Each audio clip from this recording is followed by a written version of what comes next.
नमस्कार दोस्तों, जय हिंद, वंदे मातरम। सभी भावी अध्यापक अध्यापिकाओं का वेलकम, अभिनंदन। दोस्तों मैथ्स की क्लास में हम बात करेंगे दोस्तों ज्यामिति और क्षेत्रमिति का चैप्टर शुरू कर रहे हैं। आपको पता है एलसीएम एचसीएफ का पूरा चैप्टर कंप्लीट हो चुका है। देखिए ज्यामिति और आपका जो हो गया क्षेत्रमिति यहाँ आपके सिलेबस में है और इस सिलेबस को कंप्लीट करना बहुत जरूरी है क्योंकि यहाँ से प्रश्न आप लोग छोड़ देते हैं। ये थोड़ा कठिन टफ क्वेश्चन होते हैं ज्यामिति और आपके क्षेत्रमिति के। चलिए शुरू करते हैं। आज महत्वपूर्ण 10 क्वेश्चन लेंगे। पहला प्रश्न आपकी स्क्रीन पर। अगर पहली बार चैनल पे विजिट करें सब्सक्राइब कर लेंगे और वीडियो को एक बार दिल से लाइक कर दीजिएगा। पहला प्रश्न है दोस्तों, इनमें से कौन सा एक बंद जो है वक्र का उदाहरण होगा। अब चार ऑप्शन देख रहे हैं, अब चार में से बताना बंद वक्र का उदाहरण कौन सा होगा। पहला ऑप्शन होगा, दूसरा होगा, तीसरा होगा, चौथा होगा। भैया बंद वक्र यानी ऐसा वक्र जो बंद हो, खुला ना हो, यानी कि सभी भुजाएं बंद होनी चाहिए। अगर हमने ऐसा एक चतुर्भुज बना दिया ये बंद वक्र कहलाएगा।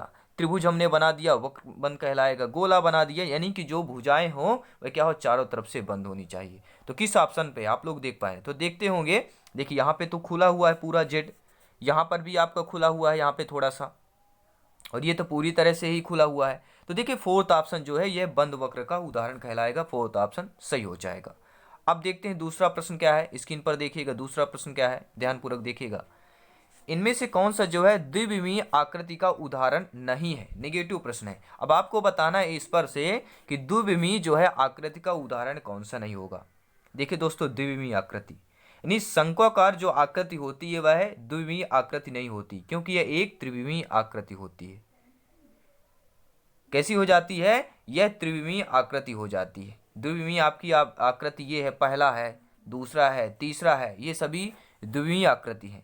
लेकिन जब आपका शंकु की बात करते हैं, शंक्वाकार जब आपकी आकृति होती है, शंक्वाकार मतलब आप लोग देख पा रहे हैं ऐसे टोपी बना देते हैं और ये गोला हो जाए शंकु का, तो इसमें क्या होता है, ये जो होता है आपका द्विविमीय आकृति नहीं त्रिविमीय आकृति कहलाती है। तो फोर्थ ऑप्शन यहाँ पर सही हो जाएगा। तीसरा प्रश्न है दोस्तों, ये ऐसे प्रश्न है जो आपके शिक्षक भर्ती में पूछे गए प्रश्न है, रिपीटेड प्रश्न है। अगला प्रश्न देखिएगा, निम्नलिखित में से कौन सा खुला वक्र है। आप खुला वक्र पहचाना, देखिए किस कौन सा खुला है। ये तो चारों तरफ से आपको पहला ऑप्शन बंद दिख रहा है, दूसरा ऑप्शन भी चारों तरफ से यहाँ पे बंद दिख रहा है, ठीक है। और तीसरे ऑप्शन की तरफ जाएंगे, ये भी आपका खुला कहीं नहीं दिख रहा, आपको खुला नहीं है, सब क्लोज है।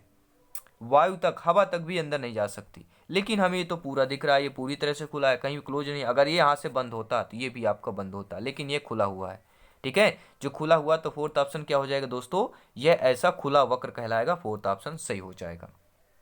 अब देखिए कंसेप्ट के प्रश्न ले रहे हैं। प्रश्न क्या है, आर अर्धव्यास वाले एक गोले की ऊंचाई कितनी होगी। देखिए क्षेत्रमिति का आपका यह प्रश्न है कि एक आर अर्धव्यास वाला एक गोला है, उसकी ऊंचाई बताना है। सभी लोग ध्यानपूर्वक देखिएगा इस प्रश्न को। दोस्तों आर अर्ध व्यास वाले गोले की ऊंचाई भी आर ही होगी, ठीक है। चाहे हम ये पूरा गोला बना दें और ये आपका जो त्रिज्या होगी सबसे बड़ी व्यास, ठीक है, तो इसका कह रहा त्रिज्या कितनी होगी। तो सभी लोग जानते हैं व्यास की आधी त्रिज्या होती, सबसे बड़ी व्यास की जो जीवा कहलाती है, तो सबसे बड़ा जो वृत्त का जो व्यास होता है उसकी आधी क्या होती है, त्रिज्या होती है। यानी व्यास बराबर क्या होता है, 2r होता है। तो चाहे आपका पूरा गोला ले, चाहे आपका अर्धगोला अगर यहाँ पर है, ठीक है। अगर एक यही पूछ रहा है ना अर्ध व्यास वाले गोले, तो अर्ध व्यास वाले गोले का यहाँ पे बताना है, यानी कि व्यास जिसका आधा हो। तो सभी लोग जानते हैं त्रिज्या होगी, त्रिज्या तो सेम रहेगी, चाहे अर्ध व्यास वाला गोला हो चाहे पूर्ण व्यास वाला हो, त्रिज्या बराबर रहेगी। अर्ध व्यास मतलब दोस्तों सभी लोग जानते हैं आर अर्ध व्यास वाले गोले की ऊंचाई कितनी होगी, कितनी होगी सभी लोग बताएंगे। तो आपकी त्रिज्या के बराबर ही होगी। फोर्थ ऑप्शन सही हो जाएगा। बहुत बहुत धन्यवाद। पांचवा प्रश्न देख लेते हैं। किसी त्रिभुज में दो त्रिभुजों की लंबाई का योग सदैव क्या होता है। कोई भी त्रिभुज दिया है, किसी भी त्रिभुज में दो भुजाओं की लंबाई का योग जो है सदैव कितना होता है। तीसरी भुजा से छोटा होता है, तीसरी भुजा से बड़ा होता है, तीसरी भुजा के बराबर होता है, या तीसरी भुजा का 2/3 होता है। सभी लोग कमेंट करेंगे किसी त्रिभुज में दो भुजाओं की लंबाई का योग सदैव कितना होता है। तो राइट ऑप्शन क्या हो जाएगा दोस्तों, देखिए त्रिभुज के गुण के अनुसार अगर हम देखें तो यहां पर दोस्तों त्रिभुज में दो भुजाओं की लंबाई का योग सदैव तीसरी भुजा से बड़ा होता है। क्या होता है, दो भुजाओं की लंबाई सदैव तीसरी भुजा से बड़ा होता है। अगर हमने यहाँ पे एक भुजा बना दिया, आप बोलेंगे कर्ण सबसे बड़ी भुजा होती है, हम मान लेते हैं, लेकिन अगर ये आपके लंब और आधार दो मिल जाएंगे तो क्या कहलाएंगे, तीसरी भुजा से दोनों भुजा बड़ी होती है, क्योंकि ये दो मिल जाती है। ठीक है, भुजाओं की दो लंबाइयाँ मिल जाती हैं, दो भुजाओं की लंबाई मिल रही तो वह तीसरी भुजा से दोनों बड़ी होंगी, तीसरी भुजा छोटी हो जाएगी, तो दूसरा ऑप्शन यहाँ पर सही हो जाएगा। ठीक है दोस्तों, आप देखते हैं अगला प्रश्न। किसी त्रिभुज के लिए निम्न में से कौन सा कथन सत्य होगा। किसी त्रिभुज के लिए कथन है, कौन सा कथन होगा, त्रिभुज का कथन है, समस्त कोण सदैव न्यून कोण होते हैं, एक कोण सदैव समकोण होता है, एक कोण सदैव अधिक कोण होता है, या एक कोण सदैव न्यून कोण होता है। आपका कमेंट, आपको ओपिनियन चाहूंगा, आपका साथ चाहूंगा, किसी त्रिभुज के लिए कौन सा कथन यहाँ पर सत्य होगा। देखिए, किसी भी त्रिभुज का एक कोण सदैव जो है न्यून कोण होगा ही होगा, समस्त कोण न्यून कोण नहीं हो सकते। एक कोण सदैव अधिक कोण होता है, ये भी नहीं होगा, ना ही आपका एक कोण सदैव न्यून कोण होगा। यहाँ पर क्या है, सॉरी दोस्तों, क्या होगा, राइट ऑप्शन हो जाएगा, राइट ऑप्शन यही होगा कि एक कोण सदैव दोस्तों न्यून कोण होगा ही होगा। चाहे आप देख सकते हैं, न्यून कोण मतलब होता है 90 से कम, 90 डिग्री से कम जितना भी आप कहो न्यून कोण। तो अगर आप त्रिभुज बनाएंगे, ठीक है, ये त्रिभुज मान लीजिए बन गया, तो ये तो 90 हो जाएगा, लेकिन आपका ये 60 होएगा। ठीक है ना, तो एक ना एक आपका जो है ये आपका ये हो जाएगा, तो न्यून कोण एक होगा 90 से हम नहीं, यानी कि एक कोण जो है, एक कोण सदैव न्यून कोण होगा ही होगा, क्योंकि तीनों भुजाओं का योग 180 अंश होता है।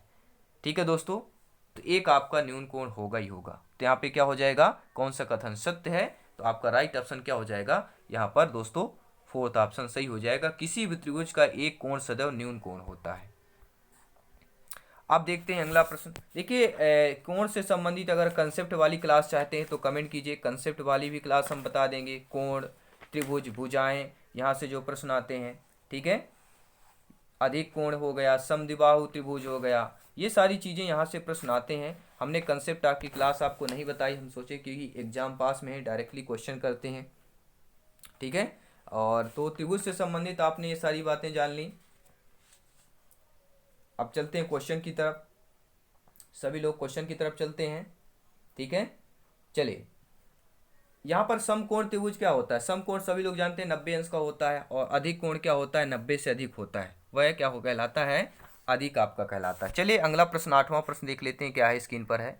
प्रश्न यह कह रहा दोस्तों आपसे, इनमें से कौन सा कथन सत्य है। एक ठोस शंकु से उसी की त्रिज्या के बराबर गोला काटा जा सकता है। एक कोई ठोस शंकु है, उसी के त्रिज्या के बराबर गोला काटा जा सकता है। एक ठोस बेलन से उसी की त्रिज्या के बराबर गोला काटा जा सकता है। यह आपके दोस्तों एक घन से उसी अर्धभुजा के बराबर काटा जा सकता है, या त्रिज्या वाला गोला काटा जा सकता है। यह आपका चौथा, दूसरा और तीसरा दोनों सही है। तो मैं आपको बता देना चाहता हूं दोस्तों कि एक बेलन में से जो है समान व्यास वाला गोला काटा जा सकता है, जिसका व्यास समान हो। ठीक है, यानी एक घन से उसी अर्धभुजा के बराबर त्रिज्या वाला गोला काटा जा सकता है, और आपका यहाँ पे जो एक ठोस बेलन से उसी त्रिज्या के बराबर गोला काटा जा सकता है, अर्थात एक बेलन में से समान व्यास वाला जो है गोला काटा जा सकता है, तथा एक घन से भी क्या है, समान व्यास वाला गोला काटा जा सकता है। तो घन से भी काटा जा सकता है समान व्यास वाला, और आपकी क्या बेलन से भी काटा जा सकता है। अब 9वां प्रश्न देखिएगा ध्यानपूर्वक, प्रश्न बेहतरीन है, अच्छा प्रश्न है, सिलेक्शन वाला प्रश्न है कि मीनाक्षी ने अपनी घड़ी की मिनट वाली सुई द्वारा चली गई जो है 1 से 10 तक, 1 से 10 तक क्या की दूरी को समकोण में मापना चाहा। उसकी सही माप क्या होगी, 1 समकोण, 2 समकोण, 3 समकोण, या आपका 3 सही 1/2 समकोण। ठीक है, ध्यानपूर्वक देखिएगा, मीनाक्षी की घड़ी की मिनट की सुई द्वारा, अब यहाँ पे एक घड़ी बनाएंगे और समझेंगे कि मान लीजिए मीनाक्षी की घड़ी हो गई। ठीक है, थोड़ा और गोला कर लेते हैं ताकि आपको, ये मीनाक्षी की घड़ी हो गई, ये यहाँ पे सुइया हो गई। ठीक है, यहाँ पे 12, यहाँ पे 6, यहाँ पे 3, सॉरी, और यहाँ पे 9, ये हमने घड़ी का समय भी लिख लिया आपका। ठीक है, एक अनुमानित बनाया गया है। अब इसमें से है कि मीनाक्षी की घड़ी की मिनट सुई द्वारा घूमी गई कुल माप यहाँ पे बताया जा रहा है। अपनी घड़ी का मिनट वाली सुई द्वारा चली गई 1 से 10 की दूरी। 1 से 10 मतलब क्या कहलाएगा, सभी लोग बताएंगे। मिनट की सुई है, 1 से 10 तक चलती है। एक चली यहाँ, मतलब 1 से यहाँ से लेके यहाँ तक चलती रहती, यहाँ से यहाँ तक 10 तक चलती है वह। ठीक है, तो यहाँ पे क्या होगा, देखिए 1 से 4 तक चलेगी जब, 1 से 4 तक में क्या है, एक समकोण बन जाएगा। ये मान लीजिए 4 है, यहाँ तक अगर चलती है तो क्या हो जाएगा, एक समकोण बन जाएगा। 1 से 4 तक में एक समकोण बनेगा, यानी कि 90 डिग्री का बनेगा। फिर इसके बाद कब बनेगा आपका, फिर 4 से 7 के बीच में 90 अंश का बन जाएगा। फिर कब बनेगा, फिर 7 से 10 के बीच 90 अंश का बनेगा।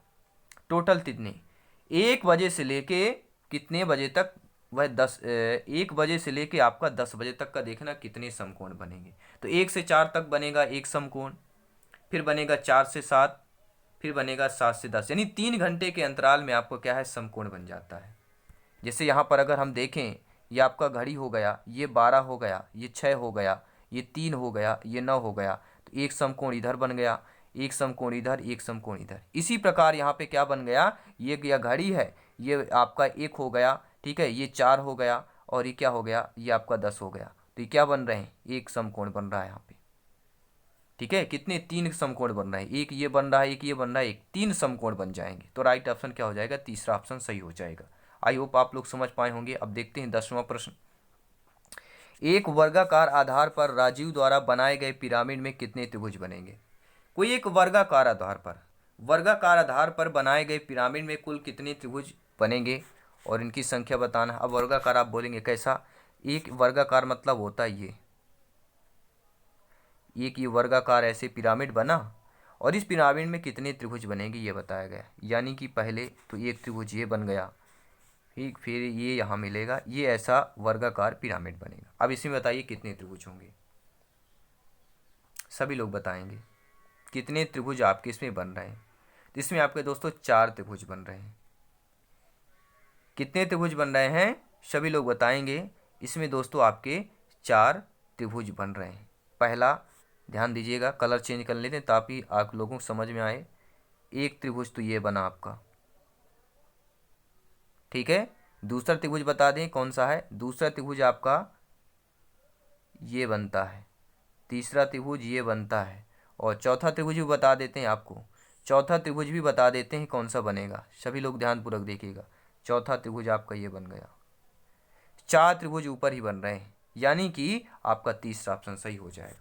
तो दोस्तों ये प्रश्न आपको 10 प्रश्न कैसे लगे, और कल हम जो प्रश्नों की बात करने वाले हैं, ठीक है, आपके जो कोण से संबंधित प्रश्न करेंगे, न्यून कोण, अधिक कोण, जहाँ से प्रश्न आना है, ठीक है। और आपके जो त्रिविमीय आकृतियाँ हो गई, वृत्त से संबंधित आगे चल के क्वेश्चन करेंगे, त्रिभुज से संबंधित क्वेश्चन करेंगे जो आना है आपके, ठीक है।